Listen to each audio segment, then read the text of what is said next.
Després de tantejar diferents comarques per ubicar el circuit de kàrting professional més gran de Catalunya, sembla que el Vallès Oriental té força números per acollir-lo. Les bones comunicacions de la comarca i la proximitat del circuit de Catalunya la converteixen en una bona opció, però ja hi ha veus que s'alcen en contra. L'Ajuntament de Cardedeu ja ha presentat les primeres al·legacions per evitar que s'instal·li als terrenys on està projectat.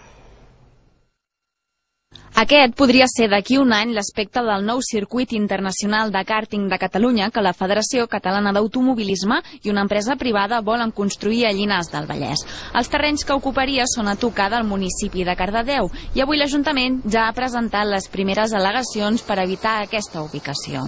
Només l'Ajuntament de Llinars està a favor del kàrting. Aposten perquè el turisme del motor aporti riquesa al Vallès Oriental. Hi ha un projecte darrere que farà que ens substituï en el mapa per dir-ho manera, és complementari amb el circuit de Catalunya.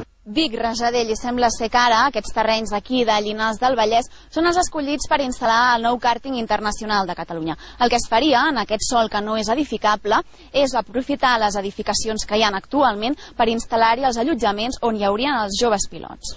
De moment ja hi ha les primeres veus crítiques i s'ha creat una plataforma per evitar la ubicació d'aquest nou complex esportiu de karts de 13 hectàrees. No es pot fer en un espai que és no urbanitzable. Això s'ha de fer en un espai urbanitzable, no al costat de les cases, però sí potser en un polígon industrial.